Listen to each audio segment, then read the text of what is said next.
Mga kabiday, sa magandang oras sa lahat at welcome po sa aking channel. Ito po, pag-usapan po natin, ito hong latest na mensahe po ng Pangulong Ferdinand Bongbong Marcos, mga kabida. Po. Kung saan po sinabi po niya na tapos na po yung pamumulitika. Kailangan na po nating magtrabaho. Sabi po ng Pangulo, mga kabida. Buti na-realize po niya, na yung 3 taon po ay pamumulitika po yun. Okay? Pero hindi kaya it's too late na po, yung seryosong pagtatrabaho po ngayon ng Pangulo, mga kabida? Ito, babasahin ko lang po. Ito pong post po ni Unofficial Ronald Bato de la Rosa Solid Supporters po, mga kabida. Ito yung sinabi po ng Pangulo, Marcos, tapos na ang politika. Serbisyo naman ngayon. Ayun. Inanunsyo ni Pangulong Ferdinand Bongbong Marcos Jr. na tapos na ang pamumulitika sa panahon na ito at mas dapat tumuon na ang gobyerno sa pagbibigay ng serbisyo. Ayun. Ito yung post po ng Unofficial Bato de la Rosa Solid Supporters, mga kabida. May nag-react ko dito. Actually, marami hong reactions dito ho sa statement po ng Pangulo. Mga kabida, mix yung reactions.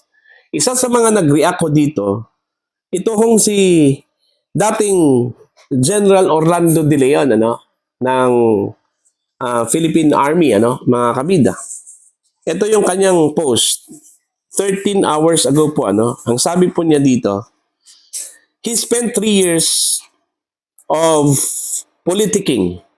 Then he realizes that he has to work. Sanamagan. Yung sanamagan kasi sa sa American language. Isang term po ito ng Amerikano, Ang ibig sabihin po dito, mga kabida, parang disappointed, expression kasi ito, na ginagamit usually pag may mga officer, American military officers na nagagalit. Okay? Yun yung expression na ginagamit po nila. Sanamagan, Mr. President. 3 years of wasted time, wanton robbery of our coffers, and administrative insufficiency.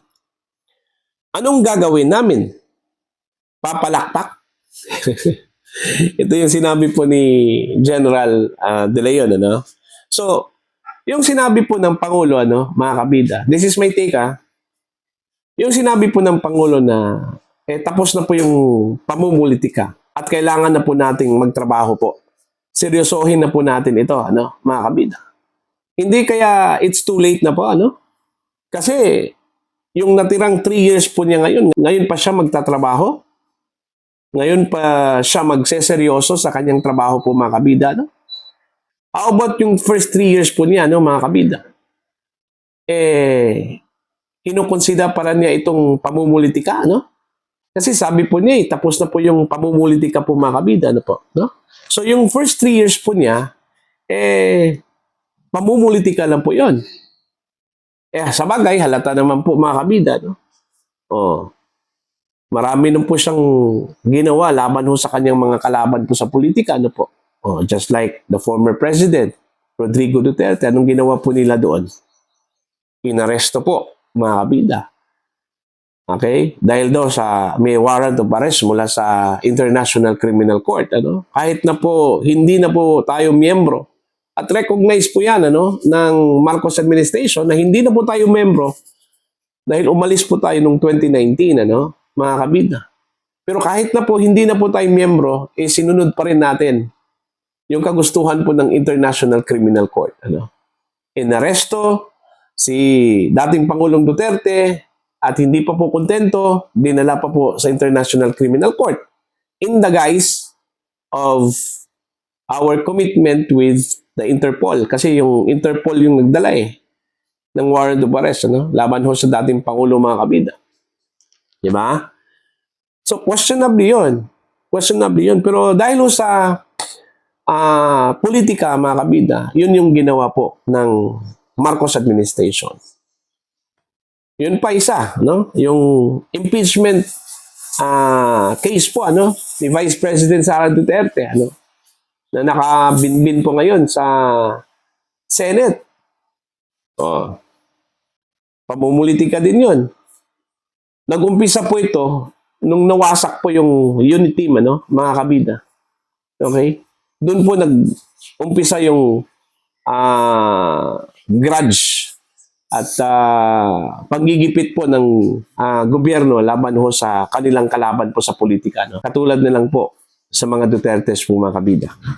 Ako, impression ko po dito, magkatulad ho kami ni General De Leon po, Kumbaga, sayang yung 3 taong nakalipas po, mga kabida, Hindi ho nagawa po ng Pangulo yung kanyang mga ipinangako. Okay? Katulad na lang po nung 20 pesos na bigas, mga kabida. Ni proyekto na pwede ho niyang ipagmamalaki po, mga kabida, wala ho siyang nagawa eh. Diba? Ni malaking infrastructure project wala hong nagawa itong Marcos administration for the last 3 years. Hindi ho katulad po ng previous administration na kaliwat kanan na mga proyekto po, mga kabida. Ang tanging ginawa po ng administrasyon nung nakalipas na 3 taon po, mga kabida, itong ayuda. Kasi yun yung flagship project nila yung ayuda anong nangyari po?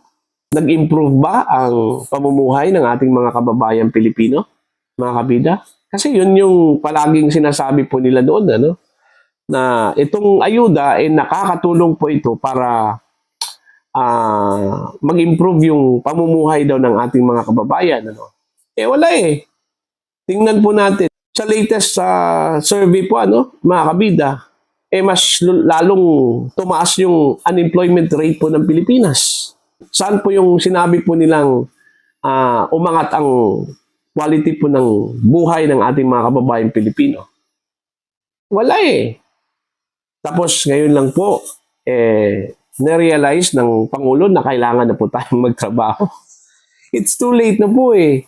Yung ibang administrasyon nga pag upo pa lang nila, mga kabida, okay, at pag umpisa ng kanila pong administrasyon, trabaho kagad Nagkukumahog. Gusto ko nilang matapos yung kanila pong gustong gawin, for 6 years na term nila po, mga kabida. Ito, ngayon pa mag-umpisa. Okay? Ngayon pa magseseryoso, mga kabida, It's too late na po. Ano bang pwedeng magawa po nila for the last 3 years na tutuwa po, mga kabida, ng ating mga kababayan? Yung presyo po ng bigas nga yung 20 pesos po na ipinangako po last year, na ipapatupad ngayong taon, mga kabida. Meron daw 20 pesos na bigas na mabibili daw natin, pero ilang selected stores lang po yon. Ilang selected place lang po yon, mga kabida. Hindi po lahat. Hindi po sa buong Pilipinas. Okay? So, saan po yung ipinangako po ng Pangulo, Kaya nga sabi po ni General De Leon po dito, nasayang po yung 3 taon. Kung inumpisahan lang po, mga kabida, ng Marcos administration yung kanilang plan, yung plano po nila para sa Pilipinas nung kanilang ipinangako noong campaign period, sana may resulta na sana ngayon, mga kabida. Ang inuna po politika Yung paghahabol po sa kanilang mga kalaban po sa politika, mga kabida, ang inuna po. Yun nga frustrating masyado yung sinabi po ng Pangulo, tapos na yung pamumulitika, so meaning kinukonsidera pala niya yung 3 years na pamumulitika yun, Tapos ngayon pa niya na-realize na kailangan na po tayong magtrabaho kasi kailangan natin habulin yung mga panahon na nasayang, mga kabida, Okay? So, yun yung interpretasyon ko po doon sa kanyang sinabi po. Kasi ano bang magagawa po ng administrasyon, dito ho sa nalalabing 3 taon po nila, sa serbisyo po, mga kabida. Diba? Mahirap po yun Yung 6 years nga ng term ng Pangulo, kukulangin po yun. Yung ginawa po ng dating Pangulong Duterte, yung mga infrastructure projects, lumampas po ng 6 years po, ano? Hanggang ngayon, nagtatrabaho pa rin, ano? Mga kabida, hindi ho natapos nung 6 years po na term ni Pangulong Rodrigo Duterte. Ito pa ngang 3 years lang. Diba? Kukulangin talaga, mga kabida. Kung inumpisahan pa ito, nung pag-upo pa lang, ano, ni PBBM, mga kabida, sana may resulta na po ngayon. May nakita na sana tayong resulta eh. Wala eh. Kasi wala naman po silang ibang ipagmamalaking mga proyekto nung time na yun eh. Nung first 3 years po nila, no? Diba? Kasi yung flagship project po nila that time is ayuda eh. Walang mga tangible projects, mga kabida, na makikita ho natin. Diba? Kasi yun, ayuda eh. Puro ayuda, ayuda. Maraming mga politiko na nagsasabi maganda daw yung ayuda kasi nakakatulong daw ito, ano, para umangat yung quality of life ng ating mga kababayan. Sana ba? Di ba? Yung latest survey po ng unemployment rate po natin, di ba, tumaas po. Kasi walang oportunidad. Hindi po binigyan po ng oportunidad po ng gobyernong ito, ano, mga kabida. Kasi ayuda. Puro lang ayuda eh. Puro short term.